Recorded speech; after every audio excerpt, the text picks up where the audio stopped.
Hi guys, welcome back to my channel. और आज हम बात करने वाले हैं टाइम मैनेजमेंट के बारे में। मेरे को किसी ने यूट्यूब पे कमेंट किया था कि आप टाइम मैनेजमेंट पे वीडियो बनाओ, तो मैंने सोचा कि चलो अब आपको बताते हैं कि आपको टाइम कैसे मैनेज करना है और मैंने कैसे मैनेज किया था टाइम।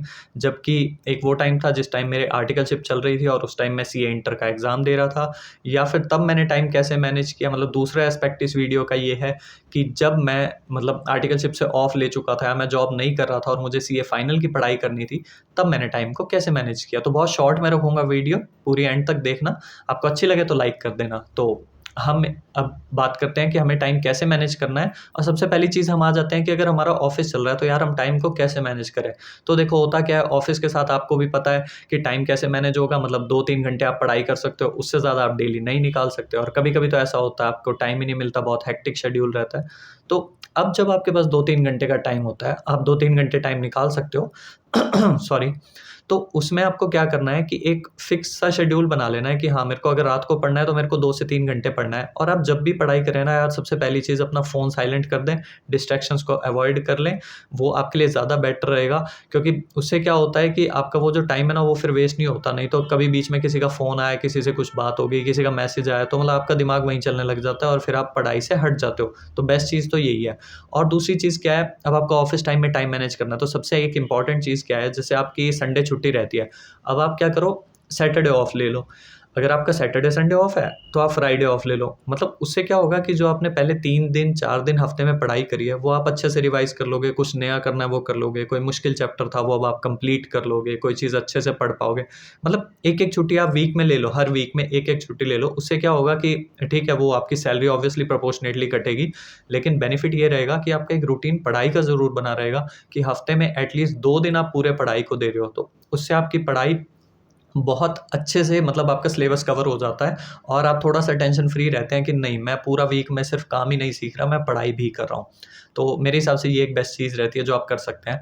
अब हम आ जाते हैं उस केस में कि मतलब हम अब इस टाइम जॉब नहीं कर रहे हैं, तो हम कैसे करेंगे? तो अगर हम जॉब नहीं कर रहे, फॉर एग्ज़ाम्पल मैं अपनी सीए फाइनल की पढ़ाई कर रहा था, तो फिर मैंने क्या किया था, टाइम मैनेज करने के लिए सबसे पहली चीज़ सोशल मीडिया आपको अवॉइड करना है, मैं आपको पहले भी बता चुका। दूसरी चीज़ आपको क्या करनी है कि अपना ना नेक्स्ट डे का एक शेड्यूल बना लो। और हाँ, शेड्यूल बनाने में ना यार सबसे इम्पोर्टेंट चीज़ एक ध्यान रखना, ऐसा शेड्यूल मत बनाना कि तुम मतलब उससे डिमोटिवेट हो जाओ, रिग्रेट करो और फिर और टाइम वेस्ट करो उसी चीज़ पे परेशान होकर। शेड्यूल ऐसा बनाओ कि बस मुझे कल ये चैप्टर करना है। अब ये चैप्टर करना है का मतलब ये नहीं कि वो चैप्टर कंप्लीट हो जाना चाहिए। मान लो कोई चैप्टर है इतना बड़ा, वो 2 दिन ले लेगा कंप्लीट होने में, तो ऐसा नहीं कि 1 दिन में नहीं हुआ तो आप परेशान हो गए। या फिर फॉर एग्ज़ाम्पल आप कोई मुश्किल टॉपिक उठाते हो, तो ये नहीं कि अब उसको करने में पूरा दिन लगे रहो। 1 घंटा पढ़ा, 2 घंटा पढ़ा, वो बेटर रहता है आपके लिए। उससे क्या होगा कि अगर आप सिर्फ़ मतलब एक मुश्किल टॉपिक को थोड़ी-सी देर करोगे ना, तो आपके अंदर डिमोटिवेशन नहीं आएगी, उसके बाद कोई आसान टॉपिक कर लो।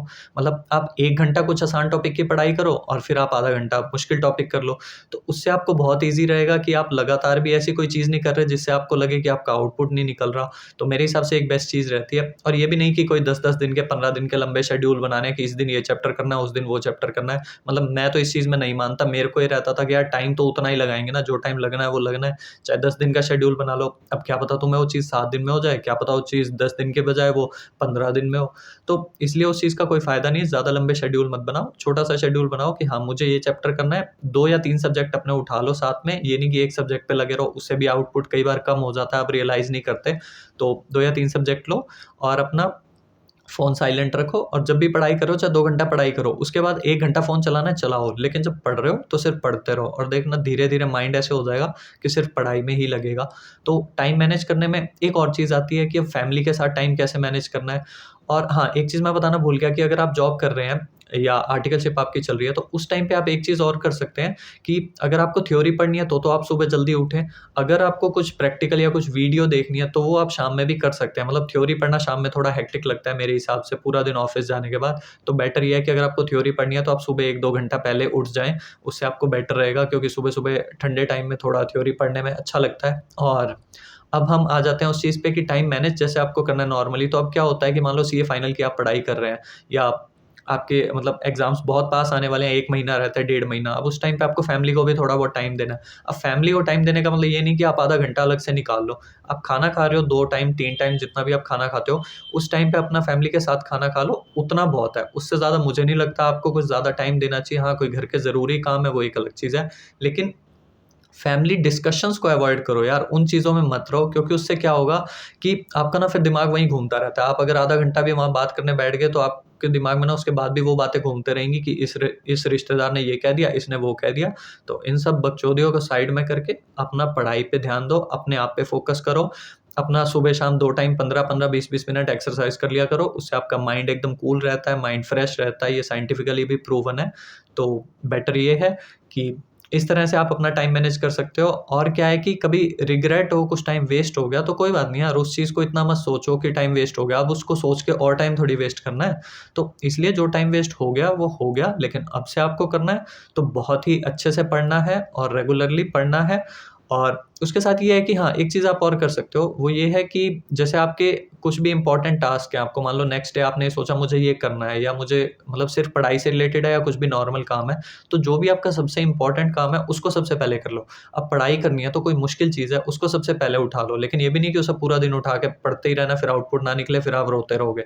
तो जो भी है मतलब अपनी एक मुश्किल चीज़ को सुबह ज़रूर स्टार्ट कर लो और कोशिश करो कि सबसे पहले वो चीज़ खत्म हो जाए।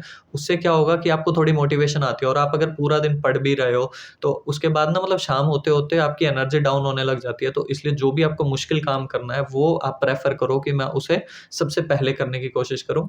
तो अभी के लिए आपके लिए यही टिप्स हैं। आपको वीडियो अच्छी लगी हो तो मुझे ज़रूर बताना कमेंट बॉक्स में। Thank you so much. हम मिलते हैं नेक्स्ट वीडियो में। टाटा।